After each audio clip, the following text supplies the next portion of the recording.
I can't do accents. I do all kinds of fucking accents. So it's the Relapse review. You know what I'm saying? And I do a lot of accents. I can do all kinds of accents, motherfucker. Anyway, David, will you seriously get a grip, right? So this is the Relapse review. A special request from my little son Ty. He's 13 years of age. So Ty, this is part 1 of part 2 of the Relapse review. Take! Shouting at him any fucking ways. Yeah, man, I'm gonna give this album a strong 9 to... Yeah, a strong 9 out of 10. After Encore came Relapse. And it got mixed reviews, but I'm telling you now, this fucking album, the vinyl and the refill and everything, we're gonna go through it, people. Relax and calm the fuck down. We're gonna go through it. Damn, did you just hear that? My battery just said like I have like 10%, but fuck, we'll still go on. Where there's a will, there's a way. Where there's a will, there's a way. Right, anyway, so the opening track is Dr. West Intro. Alright, so it's like every fucking thing a doctor wouldn't say to you, right? It's probably my favourite,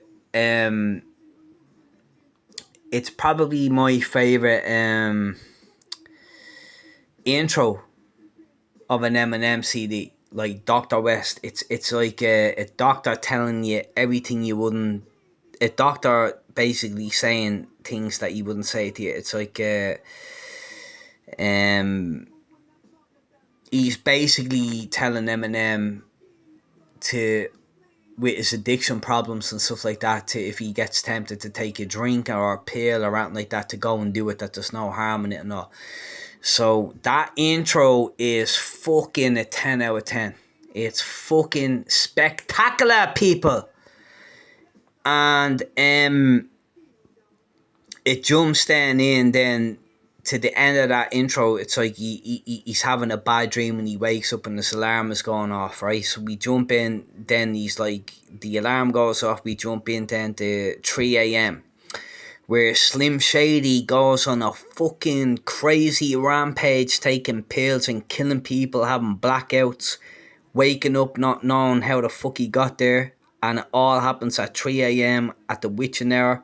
It's a horror story. It's a brilliant track. It's just like it's just a fun track. You know what I mean? I always like kind of laugh at people that, like, when an artist does a song and they do be like, he shouldn't be saying this and he shouldn't be saying that and all. It's a fucking joke. You motherfuckers go to a cinema and look at Halloween and you look at Michael Myers chopping up people like a motherfucker. I never heard someone come out of a fucking cinema and be like, oh, he shouldn't have been doing that, or he shouldn't have been chopping up this and that and the other. It's a fucking joke, people. But you get a grip. There's meaning to an album, you dumb fucks. That's why I do these reviews. Oh my God, you can't say that. That's not... fuck you.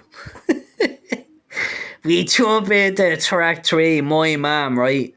So he's basically taking the piss out of his ma for being on pills, on Valium, etc. when he was growing up as a little kid. It's him talking about his stories about him being a kid, a young kid, and how she influenced him on taking pills. Fun track, childhood track, and he's just taking the piss out of his man, how like he grew up and shit like that and all, you know. And then there's a little reference in there, you know, the Dark Knight, you know, the Dark Knight movie where Heath Ledger died. Now, in fairness, I have to say my probably favourite Batman movie of all time would be The Dark Knight. Yeah, it would definitely be The Dark Knight. And Heath Ledger, why so serious? Because none of you motherfuckers out here have a fucking personality. But if you do have a personality, subscribe to the motherfucking channel, please. Why so serious? But anyway, he gives a little reference in there, messing. It's Heath Ledger, God bless him, he passed away, he overdosed and shit like that. But Eminem on that track, he's like talking about a bubblehead with Heath Ledger and shit like that and all. So we all know what that means. We're jumping into track 4, Insane. Alright, so I mean the name of the track is Insane. The name really speaks for itself. It's like three little mini stories in one song and all. Like, I mean, the beat is sick as a motherfucker, and it basically speaks for itself. There's some weird shit going on in that song, but it's just, that's why I love Eminem. Like, he reminds me a little bit of myself. I say what I want to say, and I just have a bit of fun with everything and all. Because one thing about me, right? I am not afraid to say what every person is thinking.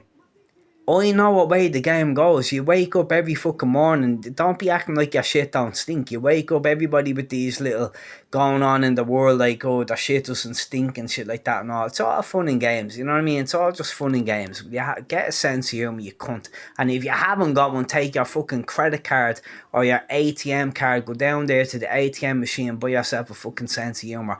Bitch! Oh, on to song 5. Bagpipes from Baghdad. Fucking great, man. So this one is really funny. It's like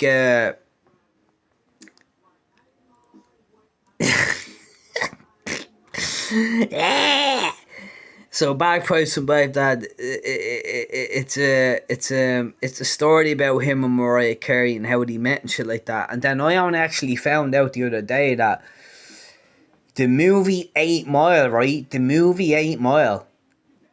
The woman that played Eminem's mom in the movie 8 Mile, Eminem actually wanted Mariah to play his mother in the film 8 Mile. Now I only had to finding that out the other day, and which would have been weird because how the fuck would you picture Mariah Carey as Eminem's mom? But anyway, fuck it. But that's a true story. But anyway, what happened is with that, he wanted to meet her. Everybody is wondering what the whole fucking this is with the whole fucking Eminem story with the fucking Mariah Carey situation. He wanted to meet her. She said no. He said he had a movie that could take a part for her. She was like, okay, and then she flew out to Detroit and all being that she's a fruitcake. She's a fucking fruitcake. I'm not getting into this fruitcake bitch. She's a fruitcake, but I am gonna tell you out straight, Mariah Carey, you fucking fruitcake cunt. And Nick Cannon for marrying the dumb bitch. Eminem was trying to give you some signals in this what. Anyway, I'm just going to get back into the track here because, I mean, I'm getting into some mad shit about women and shit, and trust me, you don't want that. So anyway, Bagpipes from Baghdad, the fucking grape, man. Alright, so Mariah Carey, the nut job that she is, a story basically about the short-term relationship that him and her had. This is Nick Cannon. Then Nick Cannon wanted to box him in the fucking boxing match after it and all. Did a few videos here and there and blah blah blah. And then that mad bitch went and did the whole fucking the song Obsessed. Now in fairness, if you look up that one, the song Obsessed, right, with her, it's not a bad video. It's a funny little video. She's poking fun at him, but then Eminem comes out with the warning and basically smashes her to pieces, because there's a lot of women out there that are little lying fucking cunts. You know what I mean? Women lie. They lie. There's loads of them probably listening to this talking about me and all. You know what I mean? Hi, Maria. Oh, hi, Donna. How are you today? You fucking fool. If I'm keeping it real with you, keep it real with me. And now I have to get back into the music. Anyway, so after Bagpipes from Baghdad, we go into Tony Skit, which is deadly. It's like do you know what that reminds me of? Do you ever see the horror movie Identity, where it's raining and it's lashing raining and your woman is chasing after the car. It's like a horror little skit, and I reckon that this is what Eminem did when he like was creating this album. I reckon he picked out little horror scenes and stuff like that. Um, oh, sorry, I jumped ahead there. That was the skit, and then we go back into the song "Hello." I'm not really mad about that song, but it's basically Eminem saying hello to the world again. That he's been away for quite a long time, and then he's back, and then we go into the same song and dance, which is a motherfucking beast of a track, beast of a track. And the beat on this motherfucking thing is sick as fuck. That Dr. Dre beat, it's a real chill beat. I love just driving along. Me personally, I love just driving along at night and just have that on. It's the beat is unbelievable. And then he references like Britney Spears when she went off her fucking head back in the day. Actually, I was gonna say back in the day, she's still off her fucking head. She married herself. She married herself, everybody out there. She married herself. You know what I mean? This bitch is crazy. She ran around anyway back when this album dropped. 2 years prior to the album dropping, she wrote 666 in her head, start running around like a motherfucker. You know what I mean? You don't have to sell your soul to the devil and all to like music and shit like that. But please, please, keep it the fucking together, will you?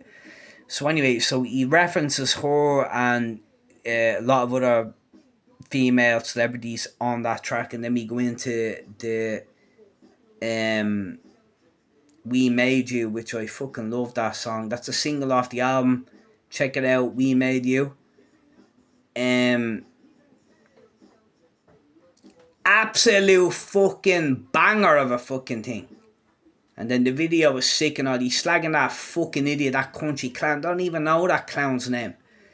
But he's slagging the motherfucking chair with him. What kind of an idiot does that? Have a dating show with all these fucking tramps. You know what I mean? Fuck that crap. You know what I mean? Do what the fuck you want. You know what I mean? Listen, I have to get back on track here because I'm losing it a bit here. You know what I mean? But anyway, the check out We Made You. That's the music video to this, and then we jump into um Medicine Ball, and then the pod skate comes. So this is part 1 and 2. So peace. Check it out. Peace, motherfuckers. Peace.